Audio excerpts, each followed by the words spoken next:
Yeah, Pete, this is rare territory for you guys in terms of heading into a couple games without playoff implication. Just how does anything change the next couple weeks? How do you approach these last two games? No, we're going to do everything to keep our focus on playing this week. Just do it 1 week at a time and just keep rolling. Um, our approach has always been set up for whatever the circumstances bringing, and this is in this regard that's no different.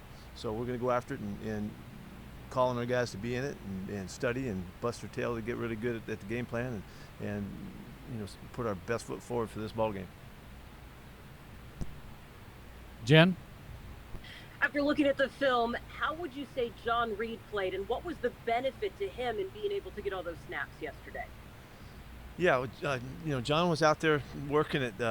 He had some real good learning opportunities. He got some good work. He made a couple nice plays.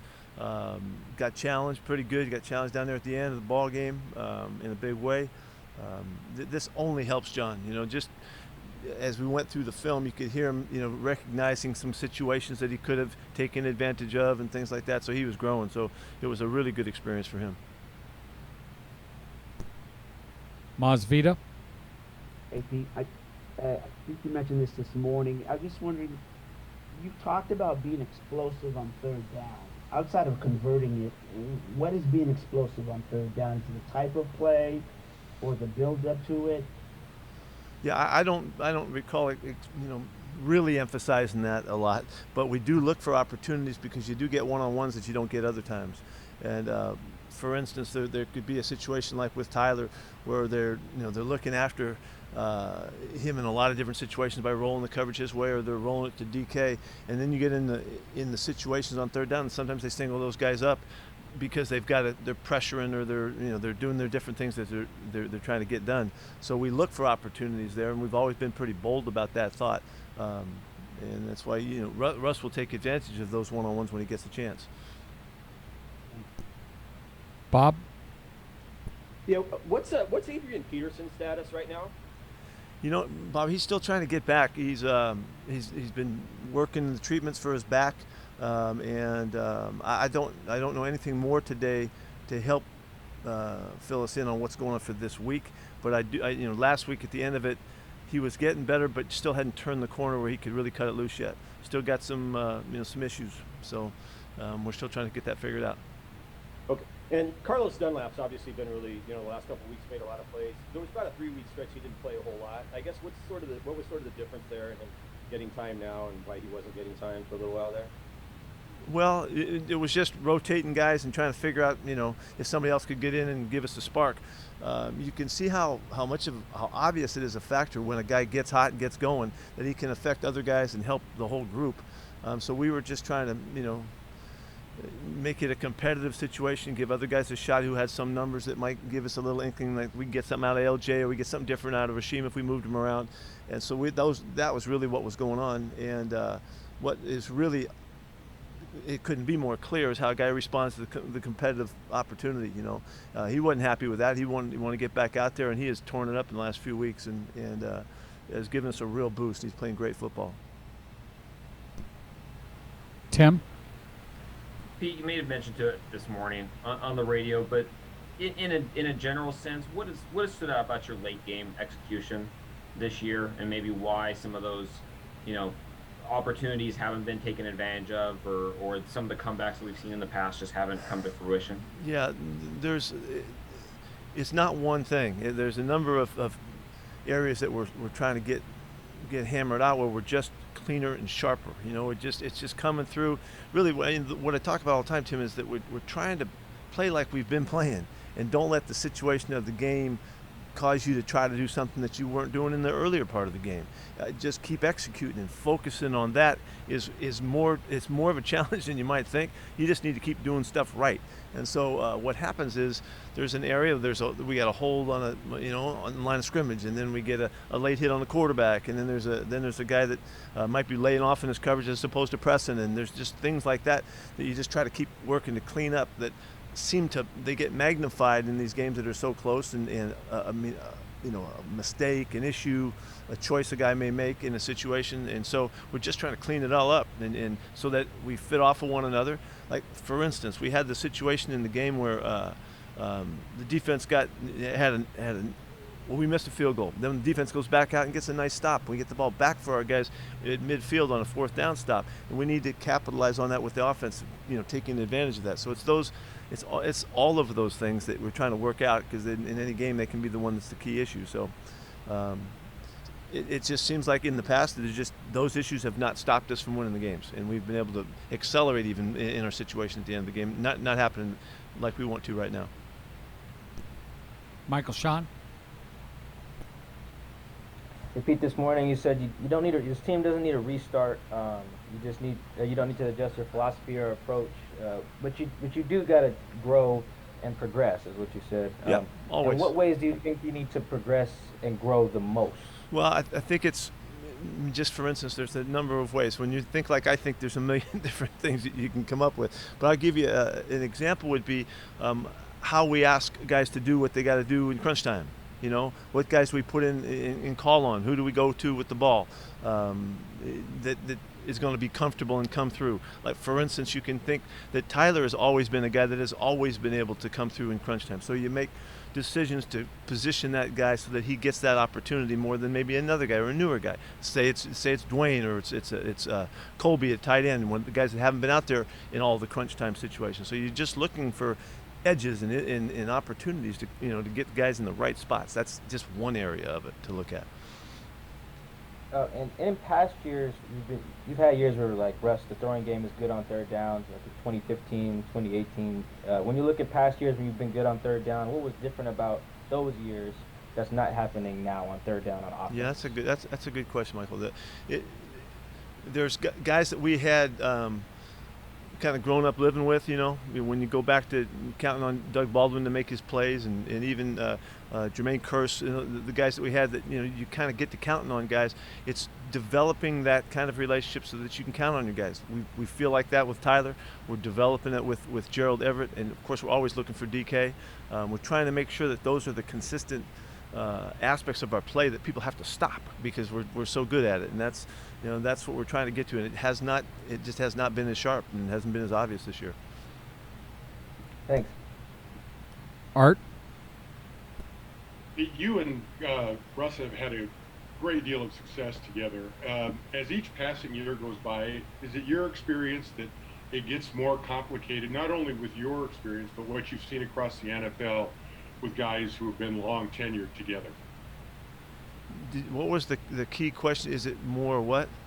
Does it get more complicated in the relationship as you move on? I think it depends on the people, really, Art. I mean, it would depend on the relationship that you have and the ability to communicate, and it's about the people.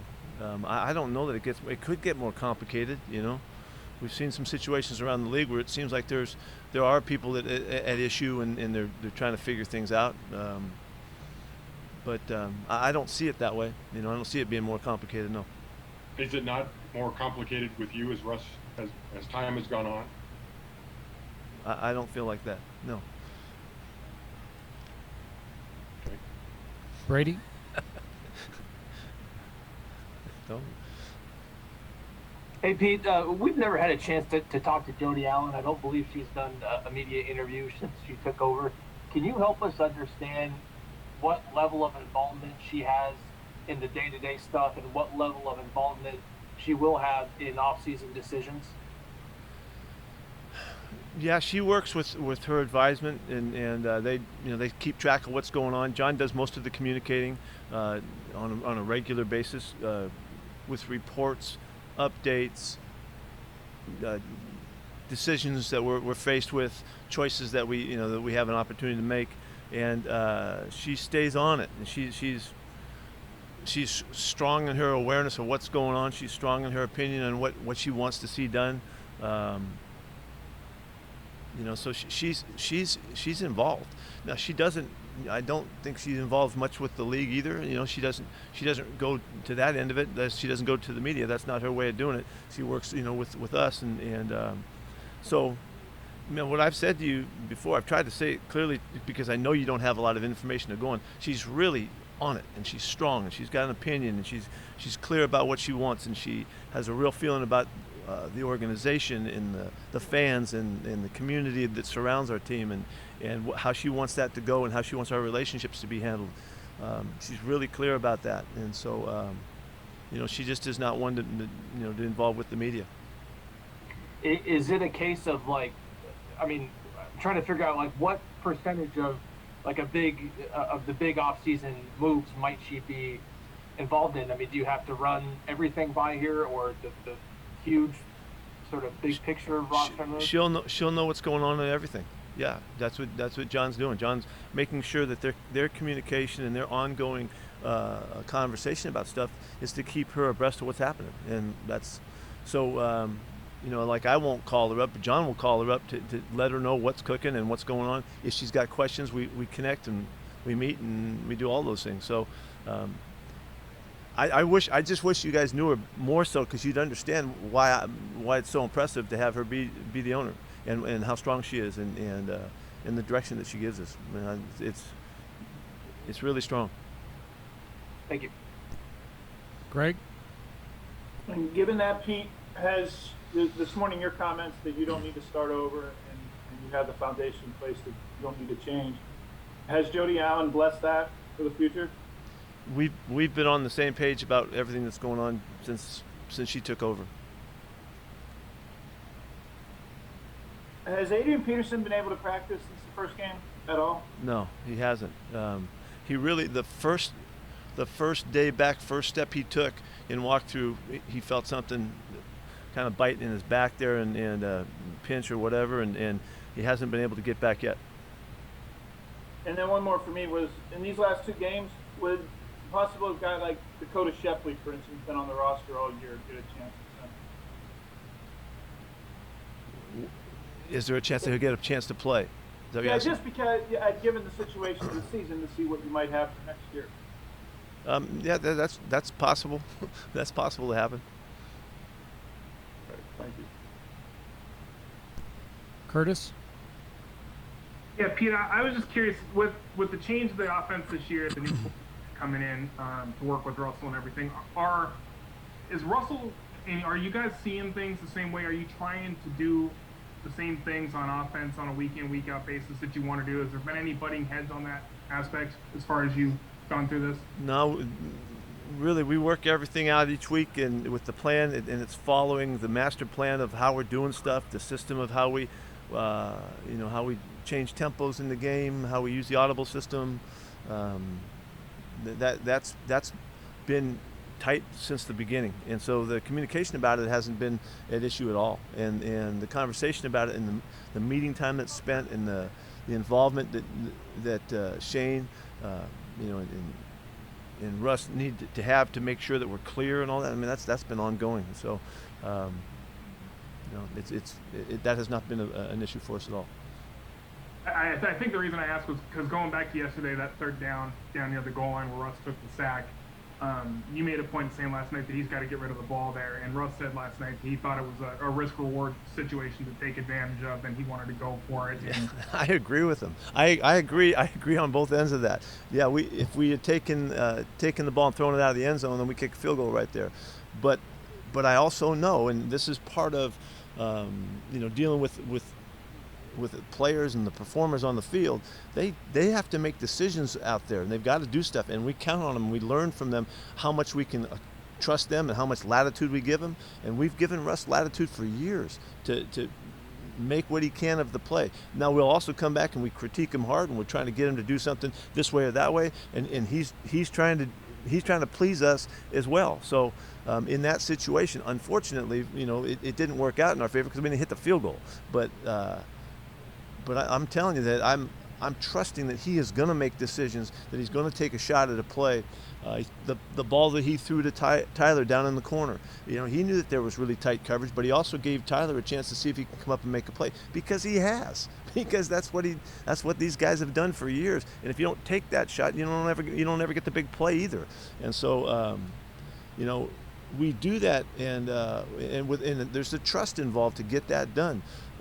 That's carried on for years. Russ is phenomenal about taking care of the football, and I know he's not going to give the ball to the other team, and I know that he's going to, it's going to be few and far between whenever he throws a pick, and he knows how to manage that. So I give him latitude to make the great plays that he can come up with making, and I critique him when he didn't. We say, oh, but in that situation, it would have been better if we'd have done this. But nice try. I get it. I understand. And let's go to the next thing. And there's been that kind of a conversation for 10 years, ongoing. So it's maybe hard to appreciate, but that's where we've been the whole time. So it's not new. Larry? Pete, you've never really had a season like this. How do you maintain your positivity and your enthusiasm? Do you feel like you have to sort of set the tone in that regard for the team? Yeah, absolutely. Whether we're winning them all or we aren't, yeah, I do. I do feel like that's my responsibility. That's the job that I'm holding. And if I can't keep my act together, how can I expect somebody else to? And so I think it's really important that I'm really disciplined about that. So I've got a whole way that I do it, and the conversation that keeps me on track, and our players know they can count on me. They know where I'm coming from, and they may not agree with it, but they're going along pretty much. They have always been there for us and responded well. And I'll tell you too that I'm listening to players. I always talk to guys. I always want to hear. I want to watch and see how they respond and how they react. I'm trying to make sure that the message is clear and fresh and clean and on point at all times. This isn't like some old story. That's not what we're telling. I'm telling the story on a day-to-day basis based on the people that we're dealing with and the situations that we're faced with, and trying to make the most sense that makes it most clear for us to be at our best. And so that's an ongoing competitive challenge that I take on, and that's what I think my job's all about. Brady? Pete, with the guys who are on the COVID list, is there something that happens once they've been on the list for 10 days, or if they're still testing positive, do they come off the list after 10 days? They do, yeah. On day 10, they basically can come back.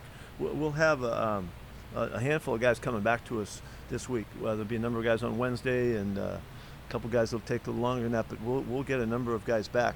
And that will be great as long as we don't lose guys in the meantime. But so we'll see get a pretty good boost from these guys returning. Yeah, thank you.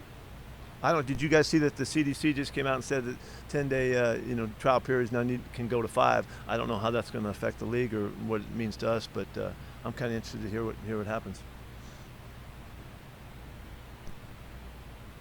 Bob? Yeah, Pete, when you said this morning that you don't think the organization needs a restart, you said you guys have the essence of what we need here right now. What is it? I guess what defines the essence of what we need? I don't know. I'm not going to. I don't even know. I was a good thought at the time. I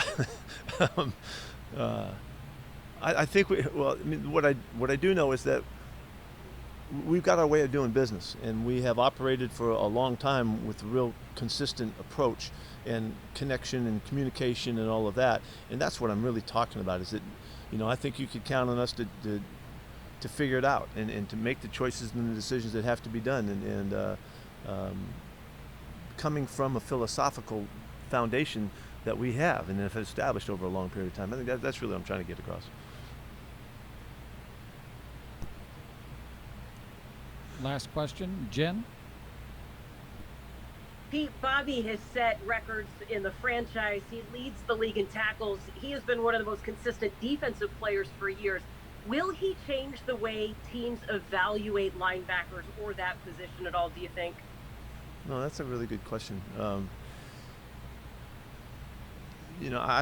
don't know that I don't think that that's going to be the factor, because to find a guy with this kind of consistency and character and kind of a constitution about how he does his work and handles his business and all, I mean, everybody wants that guy, and so if nothing else, he does make a statement for the model of what you're looking for. He is really a tremendous team football player, team player, and in all ways. And I think it also speaks to why we paid him the way we paid him. He was that valuable to our organization and that valuable to our club and in the locker room and in the community as well. I mean, how much could you ask for? And 170 tackles too.